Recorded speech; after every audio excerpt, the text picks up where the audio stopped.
Welcome back. You're watching Africa Rising. We've got President Paul Kagame, and we're talking about Rwanda, and we're also talking about Rwanda's role in the regional as well as Pan-African community. Your Excellency, thanks for your time. Now, we spoke about Rwanda in the first half. I want us to look a little more regional now. Now, we've got, of course, here in East Africa, the East African community, which has been commended for making tremendous progress in bringing together the economies of the region. Are you satisfied with the progress that has been made to date? I do know that most of these programs are behind time. I reported from this region for a number of years, and I remember reporting in 2000 that the East African community was coming into being, and it took another decade before we actually saw institutions set up to get it running. One has to understand the complexities that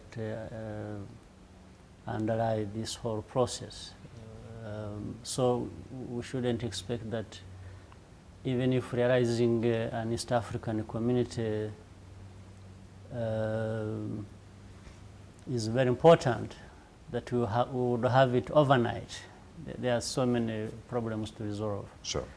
And as we have seen it elsewhere, where people have tried to have this level of integration, it has taken many years, if not decades.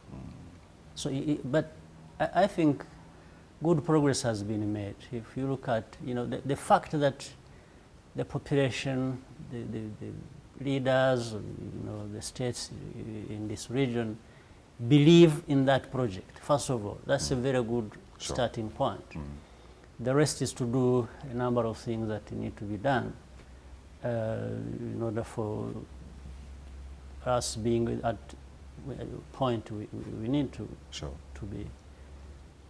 So if you look at the level of customs union and the common market, then people are already discussing the monetary union. We are looking at even a political federation. These 4 steps. People are looking at what can be done, and in some cases a number of things have been done. If you look at the customs union, and progress already being made in the common market area, with all kinds of difficulties. People being at different levels of development and having different ideas and opinions and so on. So bringing them together is a problem. Your Excellency, is it difficult? Because I am of the school of thought, like many other Africans, that we should forget about these national boundaries. I should be able to, if I want, come and work in Rwanda, rather than have to apply for all these other endless lists of things that the national authorities require. Why are we enforcing colonialist boundaries? I entirely agree with your thinking. It's as good as I have. But the reality is different. See, we are dealing with. You're a politician. Yes, I mean, no, I'm actually a realist, a very realistic person in a sense. But even with the politics, some of these things have to be looked at. We have people, you need to give time to overcome certain ways of thinking. But in our case, we try to do what we can do where we have the possibility to do such a things. In our own country, I'll give you an example. You will learn that here in Rwanda, people from all over East Africa are free to come here and work. No visas, no complicated work permits, and so on. We've made it easy. We've made that reform ourselves. Now, our people will find difficulty in doing that at some levels in other partner states. Now, I cannot go to another country and say, no, but you should be doing this as well as we are doing it. You leave it to them to decide, because that's what needs to be done. So in other words, what I'm trying to say, for us in Rwanda, we were trying to do what we can do based on this thinking and what you are agreeing, you are talking about that I agree with. So it maybe other countries are also seeing it right, but they are taking time. So you've got to allow for this time. Too much time. That's why. Yes, but now, of course, you're dealing with a difficult situation with the Eastern Congo, for instance. And you have been on record as denying the accusations from the UN and others that you are meddling in the affairs of the Congo. And yet, when we go back to what I was saying before again, why should we even be talking about conflict when we should be talking about economic progress? But on the Congo, you have been very forceful. I mean, so what do you say then to the UN and others who are accusing you? Other than accusing Sure. people, what else does the UN do? Okay. It would be my question in even trying to answer the earlier question. Sure. Because how can a body like that just stay on the side of accusation, accusing others, instead of Coming and dealing solving with the problem. being part of the solution to the problem? Sure. And doing so simple. Look at, say, the last 12 years or so, when the UN has been involved in the Congo, and how much money is spent there on purportedly dealing with certain problems there. Now tell me, after 12 years, look at the balance sheet and tell me what one has.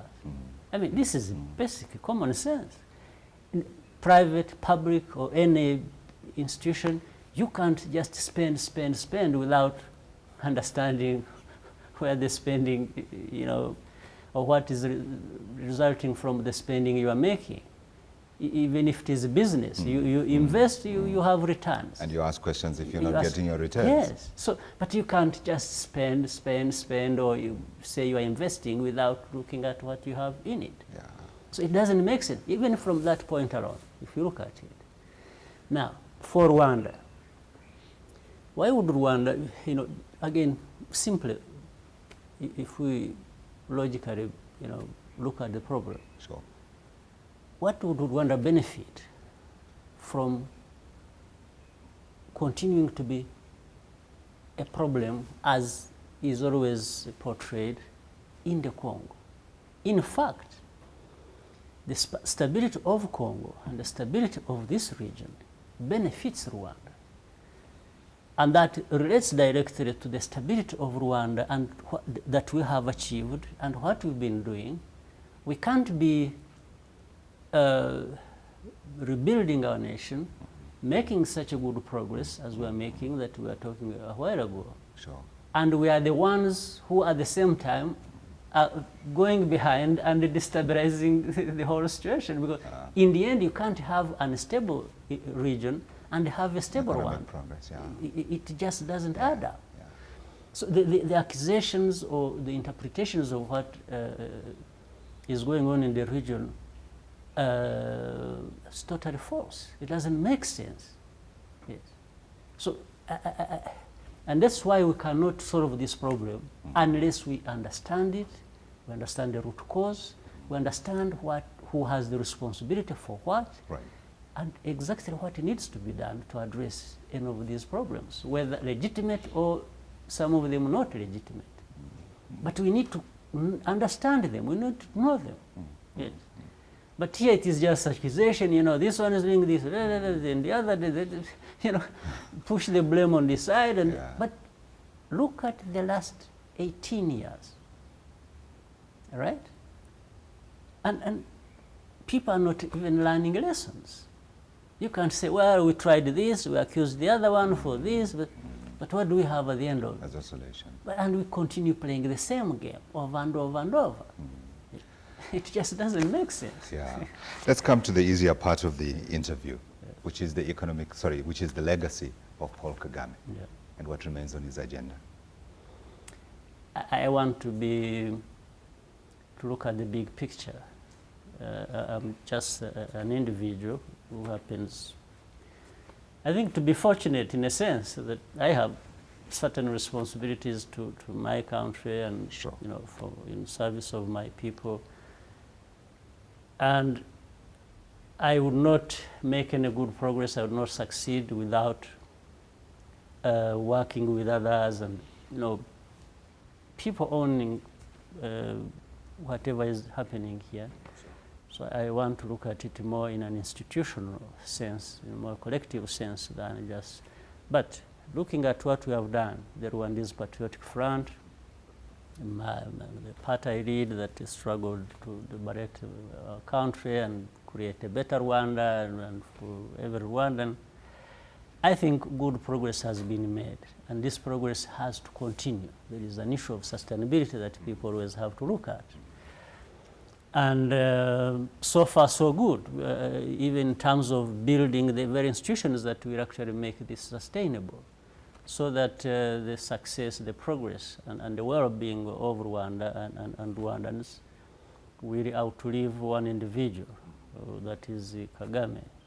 Even if Kagame wanted to stay forever, that is not possible anyway. So sometimes the natural factors step in and prove you wrong. Absolutely. Even if, yes. So, and we like being realistic about all of these issues. So we will do our best when we can do it, and when we are not there, the lives of these Rwandans should continue to improve and get better. And of course, other Rwandans, as many of them are doing today, should step up and follow in the footsteps and do what we have done or have been doing, or even do it much better than we have done. President Paul Kagame, thank you very much for your time indeed. You have been watching Africa Rising, a conversation with President Paul Kagame, who has led Rwanda from the ashes of the genocide to, as some say, the economic miracle that Rwanda has become today. From me, Godfrey Mutizwa, goodbye.